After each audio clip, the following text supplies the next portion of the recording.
And right before anybody even took a bite of their food, they're salting it. Everybody around the table. Now I'm thinking to myself, aren't we getting, I keep hearing, we get too much sodium in our diets anyway.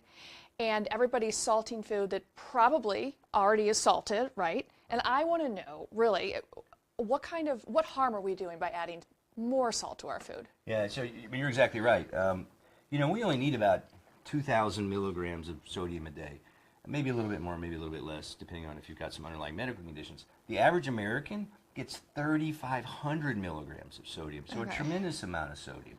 And now we do need some sodium in our diet. Now sodium, by the way, salt is a mineral called sodium chloride, NaCl, so sodium chloride. Okay. And so it's the sodium, the mineral sodium that we actually need, and salt is how we deliver that. And we need sodium, and sodium plays a very important role in many of our bodily functions. It helps our muscles contract and relax. It helps our nerves transmit impulses. And also it helps maintain the proper balance of water and minerals in our bodies. Okay, so then where are we finding salt in our food? So there are some foods that actually naturally have sodium. For example, celery, one stalk of celery, and this is one of the higher naturally salted foods. Which is something I've learned, right. Yeah. But it only has like 30 milligrams in a stalk. Right? Oh, okay. So when you're getting sodium for food, you don't really have to worry about getting too much. Yeah. A major source of sodium in the Western diet is processed food, right? Yeah. So, here we have a cup of spicy instant ramen noodles, and you look at the ingredient list, and it doesn't look too bad. But then you go and you look at the sodium content. There's 850 milligrams in this one cup. Right? So that's nearly over half, really, of what you need. Almost half of what you need. Almost half of what, right? So, just by the way, an interesting rule of thumb is we need about as many calories per day as we need milligrams of sodium. So, right? Most people get about 1,800, 2,000 milligrams of of calories. That's what we need. That's about how many milligrams of sodium. So, if you look at the label and the calorie count, and in this case it's 200, right, is less than the sodium intake, in this case 850, you probably should put it back on the shelf. Right. So what we want are the calories 1-to-1 to equal. No more than 1-to-1. Right. So you want it to, you want your calories to equal or be less than the sodium. The sodium That's content. Exactly right.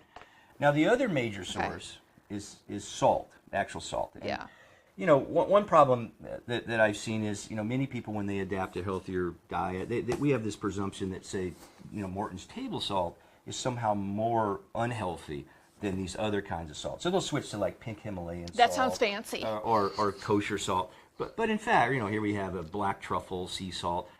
But guess what? It's all salt, right? And there's no difference in the sodium content, in any of these. And the thing is, 1 teaspoon of sodium has 2,300 milligrams. No, 1 teaspoon of salt. Salt, exactly. Has 2,300 milligrams of sodium. That's your whole thing in 1 teaspoon. So you're exactly right. When you've already cooked a dish that has, some salt in it, and then you're salting it again. You're quickly over the limit just in that one meal. Right. So now here's the thing, because there are here at the Center for Plant-Based Living, we have a lot of health-conscious people and trying to become healthier than they are currently eating, and with the talk of, don't eat too much salt, we don't want too much sodium in your diet. Some people think no salt, but here's the thing: from a culinary standpoint, I like to add a little bit of salt during the cooking process, because let's say I have a big pot of soup or stew or whatever we're making, and I add just a couple heavy pinches of salt. Now I use this finer salt or any kind of finer salt because that infiltrates the pot and it helps the flavors of the food actually bloom. There is a science behind that. So it's to create a more robust and bold flavor. I will not salt at the end, because then that's all you can taste. Right. And the thing is, there's nothing wrong with that. Again, we need sodium, and putting a little, cooking with a little salt is perfectly fine. The problem is a little bit of salt goes a long way. It sure does. It sure does. And there's a definite difference on a cooked meal.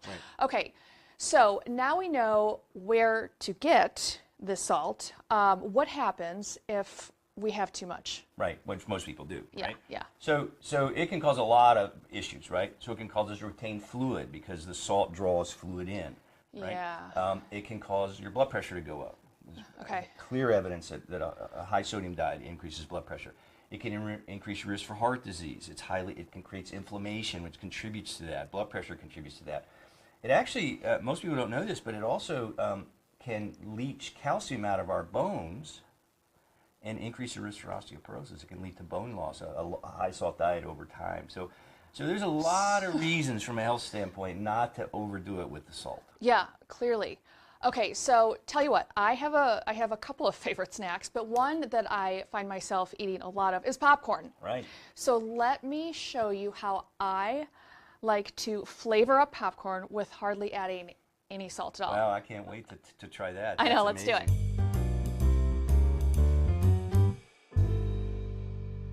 I love this little contraption. Isn't it so cute, this little kettle? It is. Okay, this is how you pop popcorn without using any oil at all. And Wow. we're going to be using this small batch popcorn. It's a company in the Midwest, a family company in the Midwest. Right. And so thank you, Black Jewel. And we are going to just put, there's a little divot here on the top of this lid, as you can see, and it measures out to about 2 tablespoons. We're just going to put the kernels right in there. There's a little This line. is how you measure it, right? That's how you measure it, yep. So, I'll just tighten that back up. So you have your kernels right there on top. Dump it right into the kettle, and then this goes into the microwave. You're kidding me. No, I that's know. All, I mean, there's no oil, there's no butter. No, Unbelievable. nothing. So let's pop that into the microwave, bring it back, and I will show you how to dress up the popcorn using very minimal amounts of salt. Oh, that's amazing. I can't wait. I know.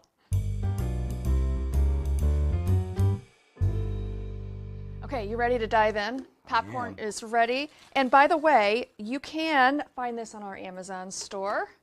So wait, I have a question. Yeah. I understand the popcorn. This looks amazing. But what's up with the pickles and the spray bottle? I know. It's my secret. Oh, I see. Yep. So you're going to put some pickle juice on there. Yeah, because we don't have any butter and we don't have any oil, so we need to find a way for the ingredient or the seasonings To stick. to stick. Well, I have a question. Doesn't pickle juice have a fair amount of sodium? You would think so, but you'd be wrong. Like a cup is 800 milligrams. I mean, So how much are you going to spray on there? well, you don't want any soggy popcorn, do you? Well, no. So not a whole lot. So what, I mean, a quarter teaspoon? Well, so maybe it's a half teaspoon. Wait, let me do the math. So 1 carry the 3, whatever. What?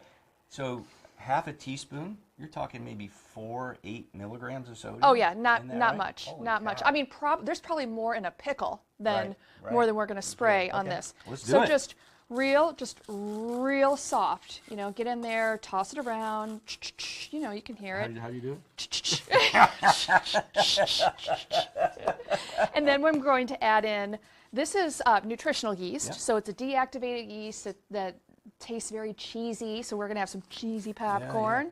I And know we're some just, people make like a Parmesan out of it, and, Yeah. and it gives it that kind of umami taste, right? Right. That cheesy flavor. That's Yeah, right. That's brilliant. and then garlic, because we like garlic, Right, right? right. Yeah. But you could really put anything on it, Anything. right? If you wanna put Cayenne your- pepper, cumin, Indian. I mean, you You could bet. do anything, right? Absolutely anything. We're just Curry using powder. this. Well, and this also adds flavor. Right. Sure. Sure. So you have that dill dill pickle salt Yeah, yeah. undertone, Oh, wow. and then you have your seasonings of choice on top of that. All right. And now we can dig it. Time to Okay, eat okay. Okay, all right. All right, can I try? Yes, let's go. All right. Oh, wow. I know. That's amazing. Yeah, it's pretty That's good. really amazing. Wow. All right, let's cue up a movie and go.